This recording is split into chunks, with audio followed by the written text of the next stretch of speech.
Welcome to Calm, Boring, Sleepy History, a place where we journey slowly, gently into the distant past.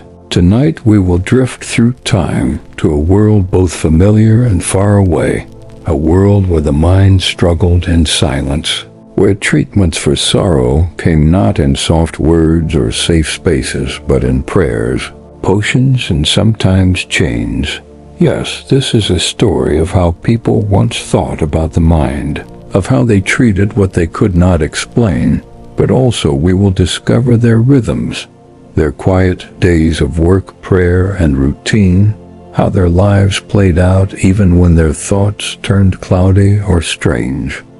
We will begin, as we always do, not with a king or a war, but with the quiet life of an ordinary person. So settle in, let your breath soften, and imagine yourself in a small medieval village just before the break of day. Imagine yourself in a village nestled in a green fold of land, the kind of place the sun forgets for a moment longer. Each morning, stone cottages rest with slanted roofs of thatch damp from night mist. A low fire smolders in the hearth. You rise slowly from your straw-stuffed mattress laid on bare planks. The cold bites, but you know its rhythm. It's the same every morning.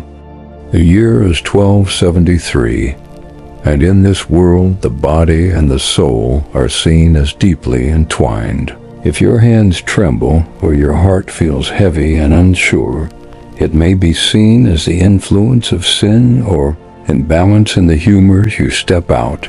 The scent of soil and wood smoke mingles in the air. Other villagers move slowly, silently. There is little chatter, little fuss. Their day begins like yours in quiet repetition. You walk toward the well, passing the chapel where a monk chants softly inside. His words are low and steady, Latin prayers carried on the morning mist. To many, the chapel is not just a place of worship, but of healing. Mental suffering, though they would not call it, that might be seen as spiritual trial, or punishment or possession, but not often as illness. Still, villagers suffer. A woman might speak to herself in whispers. A man might wander into the woods and return days later changed. People notice, but they speak gently of such things, if at all. They say she's been touched by sadness, he's lost in thought, and they go on with their work. The rhythm of their lives leaves little space for idle worry. There are fields to hoe cloth, to mend bread, to bake oxen, to feed. The mind, even when burdened, must follow the task. And so the mind often hides itself in motion, in prayer, in silence. There is a woman in your village. Her name is Alice. She doesn't always seem present. Some days she stares at the wall of her cottage for hours. Other days she sings softly to no one. Her husband says nothing. The priest prays with her. No one speaks of madness. There is only affliction and the hope of grace. Sometimes Elise is taken to the healer's hut. The village woman brews teas of valerian and lemon balm crushed by hand in wooden bowls. She murmurs incantations that blend Christian saints with older forgotten spirits. She ties a charm around Alice's wrist and says, "Sleep well tonight, child.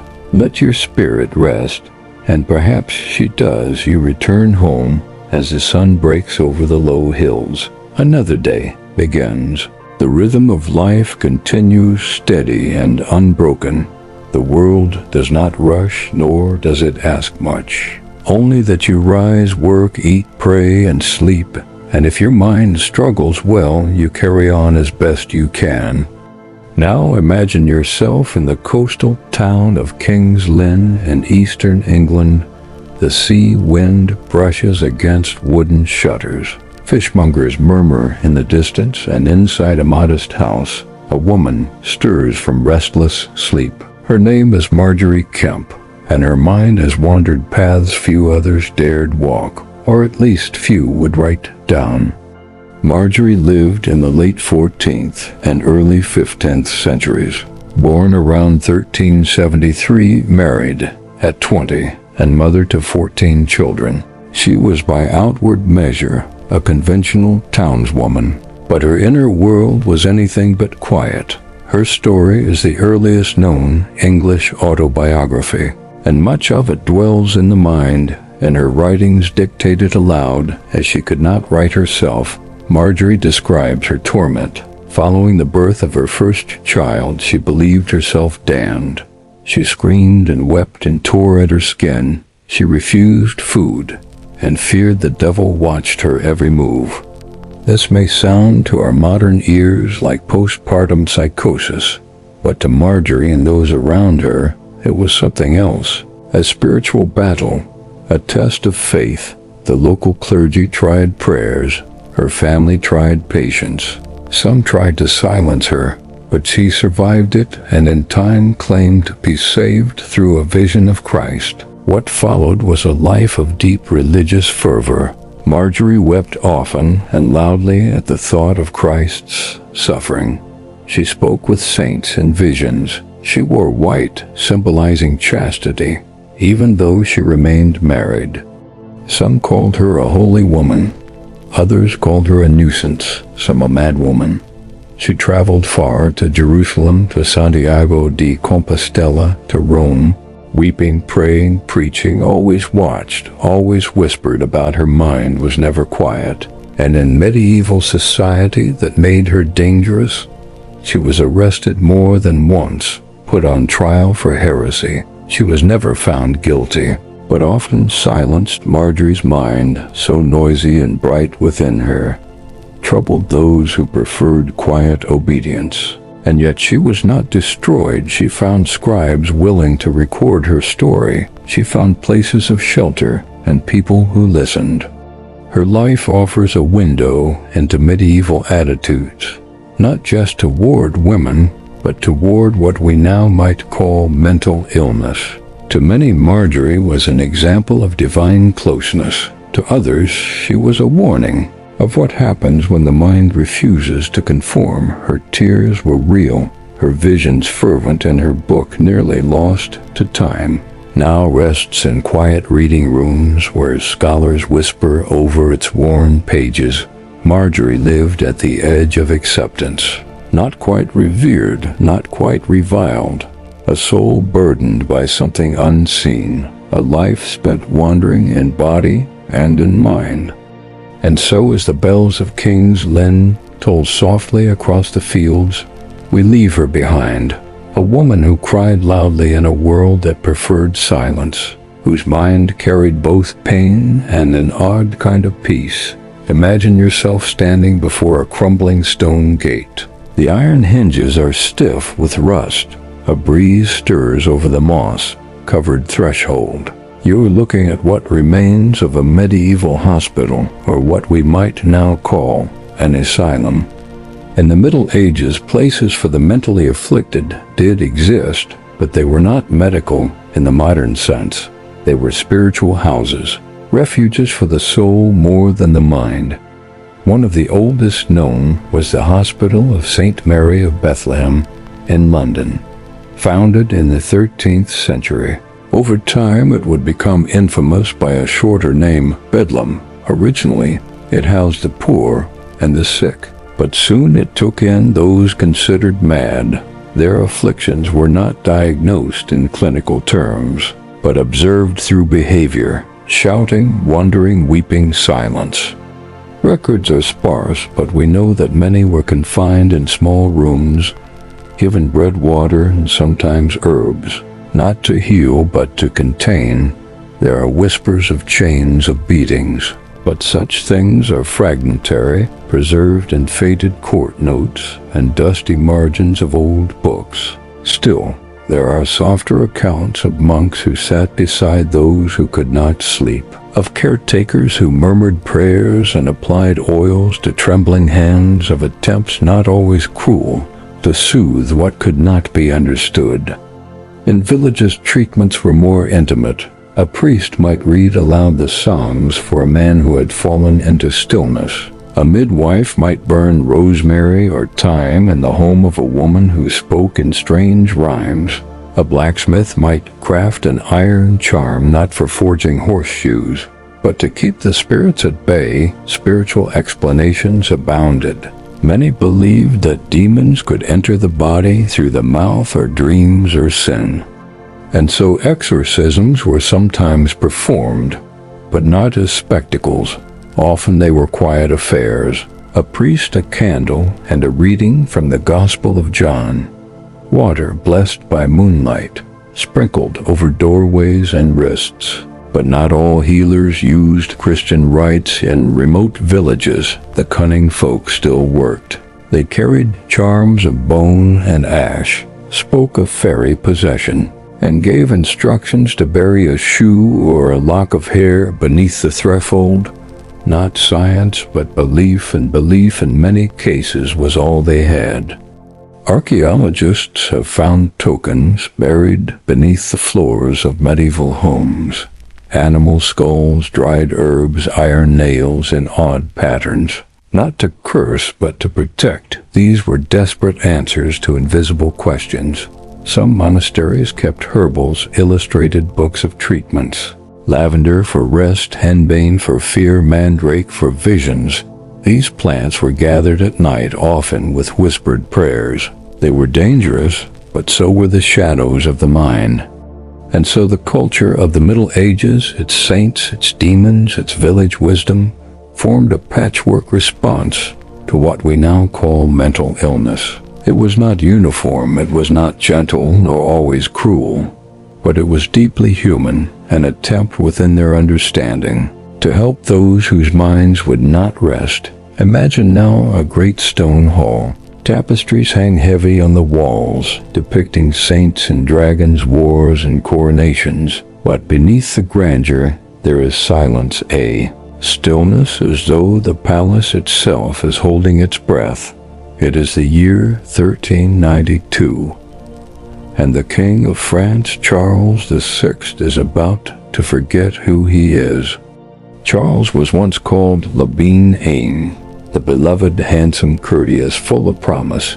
But over time, something changed. He grew suspicious, then violent, then absent. In one infamous episode, he lashed out at his own knights, killing several in a wild frenzy in the forest. Afterward, he could not remember what he had done. At times, he claimed not to recognize his wife or children. Other times, he believed he was made of glass, so fragile he refused to be touched. The court did not have the language for schizophrenia or psychosis. They spoke instead of humoral imbalance, too much black bile, too little temperance. His physicians prescribed rest, cool baths, a quiet room with drawn curtains, and above all they kept the crown on his head. To remove it, they feared might doom the realm. Elsewhere in Europe, other rulers faced similar unravelings. Joanna of Castile, daughter of the famed Ferdinand and Isabella, is remembered not for her politics, but as Juana la Loca, Joanna the Mad.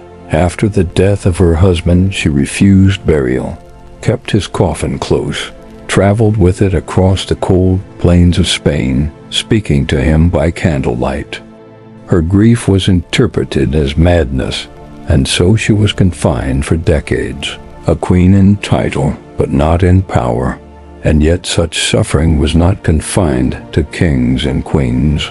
Within the church, those cloisters of quiet monks and nuns also faced the burdens of the mind. Some experienced what they called melancholia, a deep spiritual heaviness, a lack of joy even in prayer. They wrote of it in ink, describing the noonday demon, that hour when the sun stands still and the soul feels most abandoned. But they did not see it as weakness. Rather, it was another trial, a darkness allowed by God to teach patience, humility, and surrender. Many abbots advised long walks, gentle labor in the garden, or the slow copying of sacred texts. Let the rhythm calm the mind. Let ink become meditation. And in rare cases, these same cloisters offered safety. A noble family might send a troubled son or daughter not to be punished, but protected, to live in silence among prayer, their illness hidden but their dignity preserved. Even among the powerful there was little true understanding, but there was occasionally a kind of grace, a recognition that the mind could falter and still deserve care. So here we are at the end of long stone hallways, where kings spoke nonsense, queens wandered in mourning, and abbots murmured soft prayers over trembling hands. The mind, even when wealthy, was a fragile guest. So now we return, leaving behind the candlelit chapels, the thatched villages, the echoing corridors of Bedlam, and palaces alike. We step away from the world where unseen burdens were given names like sorrow, spirit, sin, or madness. You've walked gently through the lives of ordinary villagers, whose mind sometimes clouded like the winter sky. You've heard the voice of Margery Kempe, whose weeping stirred suspicion and wonder. You've passed through healing rooms filled with rosemary and whispering prayers, and glimpsed monarchs brought low by minds that drifted too far from shore. In the Middle Ages, there were no therapists, no modern medicine, no diagnoses to explain what lingered in the mind's shadows. But there was care in its own imperfect way, a neighbor's quiet acceptance, a priest's whispered blessing, a charm tied with thread, a monastery's embrace. Even in their misunderstandings, they sought comfort where they could find it, and that is something still familiar. The world you inhabit now is different, brighter in many ways, more aware, more equipped. But the soul, the inner weather of the mind, remains deeply human, vulnerable, and worthy of gentleness. So as you rest now, perhaps you feel the hush of those distant lives still echoing, the soft rhythm of daily chores, the calm repetition of monastic hours, the way the stars looked in a sky untouched by streetlight. Let your breath match that rhythm.